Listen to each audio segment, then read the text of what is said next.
अध्याय 13वां श्लोक। नारद मुनि और प्रचेतास के बीच में वार्तालाप। नारद मुनि ने प्रचेतास को बताया कि जो दिव्य साधन, जो असेट्स हमारे पास हैं, यदि वो भगवान की सेवा में नहीं लगे तो वेस्ट हैं। और जो भी हमारे पास है, बुद्धि है, ज्ञान है, संन्यास है, गृहस्थाश्रम है, कुछ भी चीज़ है, लेकिन हम भगवान हरि को नहीं जान पाते, उनकी सेवा में नहीं लगते, तो वो बेकार है। श्रेयसामपि सर्वेषामात्मा भावधिरर्थतः सर्वेषामपि भूतानां हरिरात्मा मदः प्रिय। वास्तव में श्री भगवान ही समस्त आत्म साक्षात्कार के मूल स्रोत हैं। फलतः समस्त शुभ कार्यों, कर्म, ज्ञान, योग तथा भक्ति का लक्ष्य भगवान ही है। तो वास्तव में भगवान ही आत्म साक्षात्कार का मूल है। Okay, science of self realisation. तो सेल्फ रियलाइजेशन का मतलब क्या है? खुद को जानना। ठीक है, अब जैसे हम जानते हैं कि मैं आत्मा हूँ, तो क्या ये सेल्फ रियलाइजेशन है या नहीं है? इनकम्प्लीट है। कैसे इनकम्प्लीट है?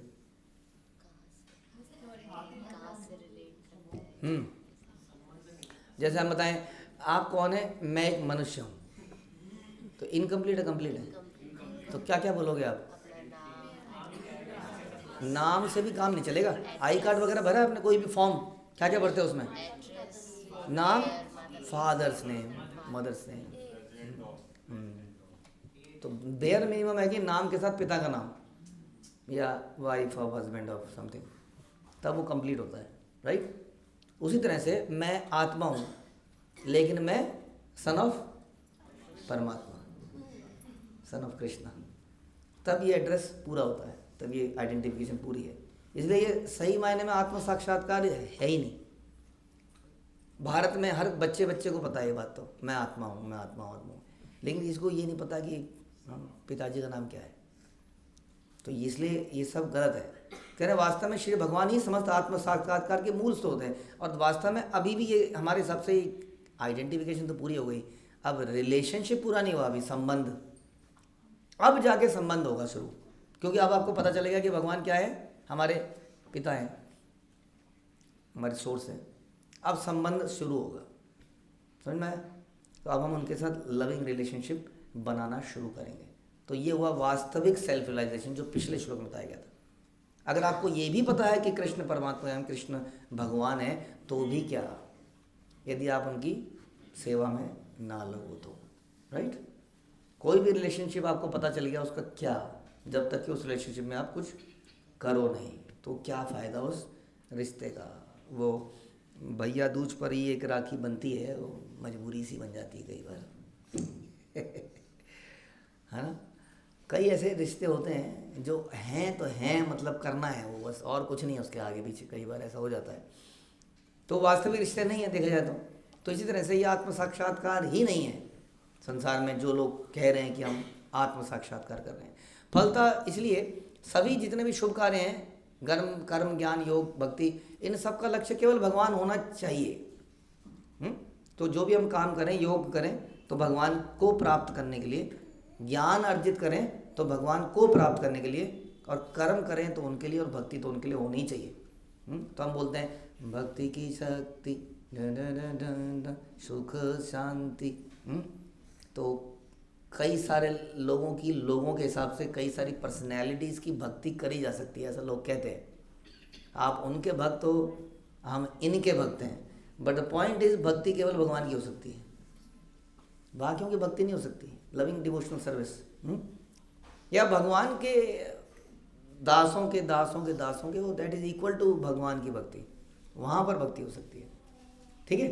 तो इसलिए इन सारी भक्ति का, ज्ञान का, कर्म का लक्ष्य श्री भगवान ही होना चाहिए, ऐसा बताया जा रहा है। इसमें बता रहे हैं कि पदार्थ और आत्मा दोनों का मूल स्रोत कौन है? भगवान, दोनों का। भूमि रापो नलो वायु खम मनोबुद्धि रेव च अहंकार इतीयम में भिन्ना प्रकृति अष्टधा। लेकिन तो ये तो हो गए शरीर, पंच तत्व के बारे में बता दिया। पंच तत्व प्लस 3 सटल 8 तत्वों के बारे में यहाँ बताया। लेकिन उसके बाद अप्रेयामि तस्त्वन्याम प्रकृतिम विद्धि में पराम जीवभूता महाबाहो येदम धार्यते जगत। बता रहे हैं कि किंतु हे महाबाहु अर्जुन, इस जड़ प्रकृति, इस भौतिक प्रकृति के ऊपर अतिरिक्त मेरी एक और शक्ति है, जिसको जीव रूप परा प्रकृति कहते हैं। कौन है वो? हम लोग। तो इस भौतिक प्रकृति का स्रोत भी भगवान है, लेकिन कहते हैं ये जीव शक्ति भी मेरी शक्ति है, और ये वास्तव में इस प्रकृति से हायर है, लेकिन क्योंकि ये प्रकृति के चक्कर में पड़ गई है इसलिए ये फंस गई है। शराब में ज़्यादा चेतना है या मनुष्य में? लेकिन मनुष्य शराब पी के चेतना खो देता है। समझ में? शराब को किसी एरोप्लेन में रख देंगे तो एरोप्लेन को चला लेगी वो, हाँ, लेकिन आदमी के अंदर रख देंगे तो बहुत कुछ हो जाएगा। तो इसी प्रकार से ये प्रकृति इन्फीरियर है, लेकिन आदमी उसको झेल नहीं पाता है, उसको मैनेज नहीं कर सकता वो, क्यों? बहुत सूक्ष्म है तो हायर, लेकिन उसकी बुद्धि ढक जाती है। तो यह समग्र दृश्य जगत पदार्थ तथा आत्मा के संयोग से ही बनता है। आत्मा वाला अंश जीव है, और ये जीव ही प्रकृति या शक्ति के रूप में वर्णित है। जीव को कभी भी पुरुष या परम पुरुष नहीं कहा जाता। जीव कभी भी परम पुरुष नहीं कह सकते एटलीस्ट। अतः जीव को परमात्मा से एकाकार करना कोरी अविद्या है। कभी भी जीव परमात्मा नहीं बन सकता। जीव भगवान की तटस्थ शक्ति है। यद्यपि शक्ति तथा शक्तिमान में कोई अंतर तो नहीं है, लेकिन फिर भी शक्तिमान के अंतर्गत, अंडर में होती है, उसके कंट्रोल में होती है, राइट? जैसे धूप और सूर्य में कोई अंतर नहीं है, लेकिन धूप सूर्य का शक्ति है, ये समझना पड़ेगा। तो बताने कि वैदिक उपनिषदों में इंगित हुआ है कि जो लोग मेरी सतत, ये गीता का 10.10, जो मेरी सतत भक्ति तथा प्रेम पूर्वक सेवा करते हैं, पूजा करते हैं, उन्हें मैं ज्ञान प्रदान करता हूँ जिससे वो मेरे पास तक आ सके। निष्कर्ष यह निकला कि मनुष्य को भक्ति योग के पद तक पहुँचना ही पड़ेगा, चाहे उसे कर्म योग करो, ज्ञान योग करो, अष्टांग योग करो। तो इसका मतलब ये हो गया कि भक्ति योग अल्टीमेट पोजीशन है, चाहे आप कहीं से भी पहुँचें। तो क्या भक्ति योग स्टार्ट से कर सकते हैं? हाँ, भक्ति योग स्टार्टिंग से भी कर सकते हैं, और इस वाली लिफ्ट में आप इस वाली लिफ्ट से, कर्म योग की, ज्ञान योग की लिफ्ट से बीच में एंटर भी कर सकते हैं भक्ति योग में। अल्टीमेटली जो ऊपर जा रही है लिफ्ट टॉप फ्लोर पे, वो एक ही लिफ्ट जा रही है, समझिए बात को। नीचे से हो सकता है 4 लिफ्ट चल रही हों, हाँ, लेकिन जो सबसे टॉप के माले में जा रही है वो केवल एक लिफ्ट जा रही है। अब या तो शुरू से ही आप उसमें चढ़ जाइए, या इस वाली में से बीच में उसे उतरकर किसी फ्लोर पर, आखिरी फ्लोर में भी, या वटेवर वेरेवर, आपको ये भक्ति योग वाली लिफ्ट को लेना ही पड़ेगा, क्योंकि ये ऊपर तक तो यही जा रही है। हाँ, ये बता रहे हैं इसमें कि अल्टीमेटली आप कर्म कीजिए, ज्ञान कीजिए, अष्टांग योग कीजिए, जो मर्जी कीजिए, लेकिन हम सबको भक्ति के पद पर, भक्ति तक पहुंचना ही पड़ेगा, तब हम भगवान के पास जा पाएंगे। यथा तरोर मूल निशेषनेन तृप्यन्ति तस्कंद भुजोपशाखा प्राणोपहाराश्च यथेन्द्रियाणां तथैव सर्वार हरणम अच्युतेज्य। जिस तरह वृक्ष की जड़ों में पानी देने से तना, शाखाएं, टहनियाँ शक्ति प्राप्त करती हैं, और जिस तरह भोजन करने से शरीर की इंद्रियां तथा अंग प्राणवान बनते हैं, उसी प्रकार भक्ति द्वारा श्री भगवान की पूजा करने से भगवान के ही अंग रूप सभी देवता प्रसन्न हो जाते हैं। It's a famous shloka in ISKCON, in the teachings of Prabhupada, जो प्रभुपाद अक्सर कोट किया करते थे। तो ये श्लोक किसने किसको कहा बताइए? नारद ने प्रचेतस को कहा। सोच में क्या पड़ गए? तो ये हमेशा ध्यान रखना है कि नारद मुनि ने ज्ञान दिया था। अल्टीमेटली जो हम एग्जाम्पल लेते हैं वो यहाँ से है। वो क्या एग्जाम्पल है कि पेड़ों की पत्तियों को, टहनियों को हम पानी नहीं देते हैं। हमने तो एक स्टेप और बोला कि जड़ों में भी पानी नहीं देते हैं, जड़ की मिट्टी में पानी देते हैं विच इज़ लाइक डिवोटीज। तो इससे क्या होता है, तने में, टहनियों में, पत्तियों में पानी पहुंच जाता है। ठीक उसी तरीके से हम आँख में, कान में, नाक में खाना नहीं डालते हैं, मुंह से डाल के पेट में डालते हैं, और वो सभी अंगों को तगड़ा कर देता है। उसी तरह से यदि हम भगवान की सेवा करते हैं तो पूरी सृष्टि, देवता, ये पितृलोक, ये लोग, वो लोग सब प्रसन्न हो जाते हैं। ऐसा इस श्लोक में लिखा गया। इसलिए देवताओं की या किसी और व्यक्ति को अन्य अलग तरीके से प्रसन्न करने की आवश्यकता नहीं रह जाती है, ऐसा नारद मुनि कह रहे हैं। इसलिए भक्ति करते हुए ऐसा बताया जाता है कि यदि कोई धर्म का पालन नहीं हो पाया, कौन कौन से धर्म में प्रॉब्लम आ जाती है कई बार भक्ति करते हुए,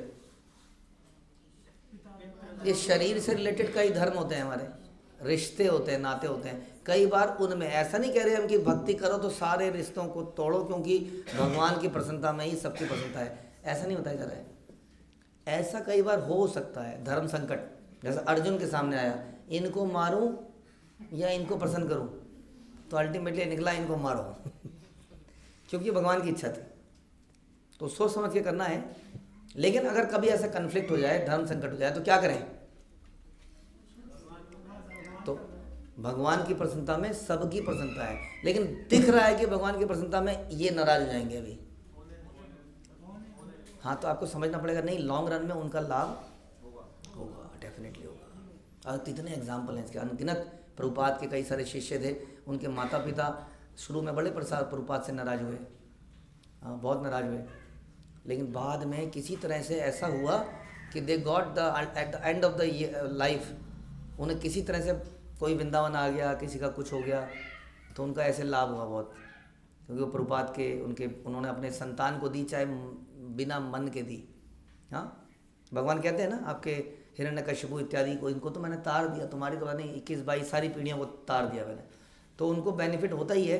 अपेरेंटली संसार में कई बार वो नाराज हो जाते हैं, ऐसा दिखता है कि परेशान हो गए, हमने अपने माता पिता को परेशान कर दिया। सो कई बार जैसे हम बचपन में रोते थे तो हमारे माता पिता फिर भी हमारी डिमांड पूरी नहीं करते थे, ऐसा हुआ आपके साथ?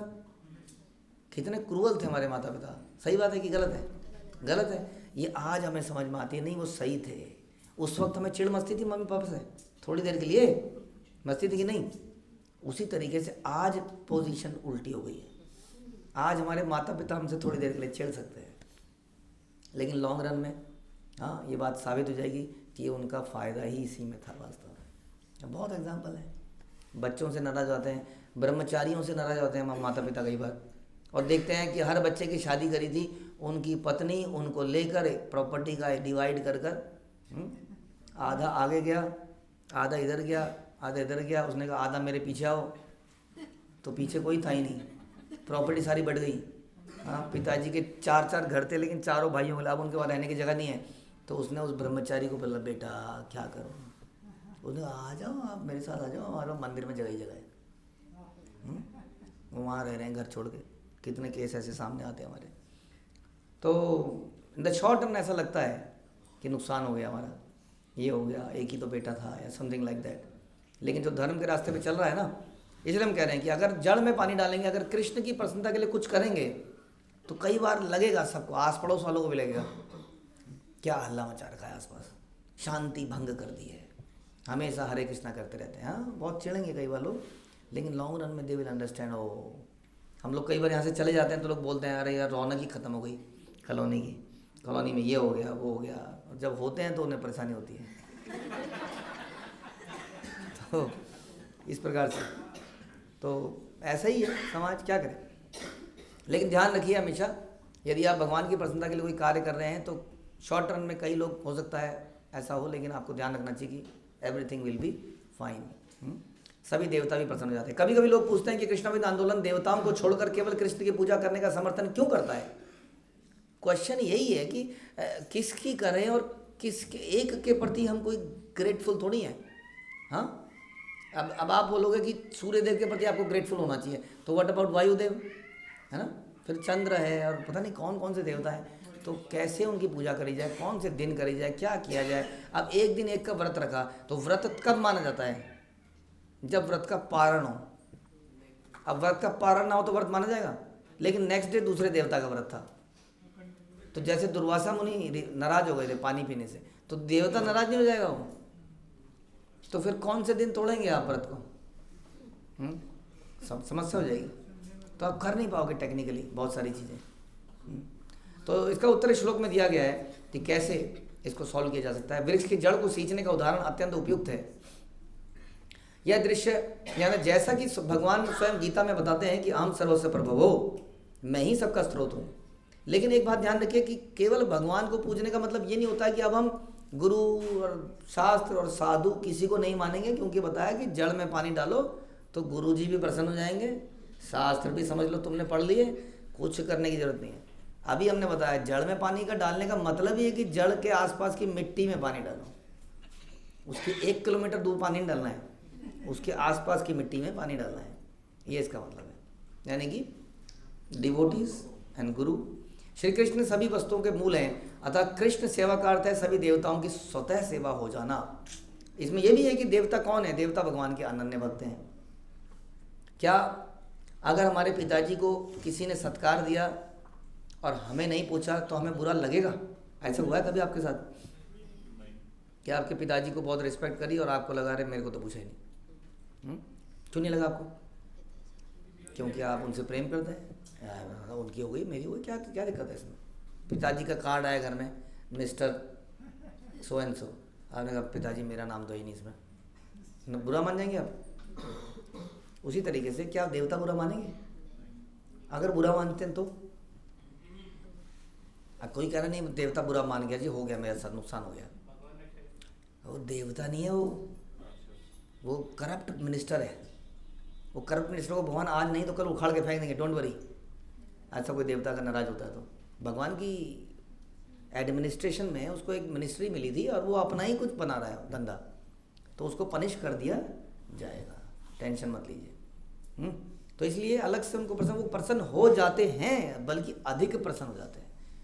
कभी कभी ये तर्क दिया जाता है कि सफलता के लिए कर्म तथा ज्ञान में भक्ति के मिश्रण की और कभी कभी भक्ति में कर्म तथा ज्ञान के मिश्रण की आवश्यकता पड़ती है।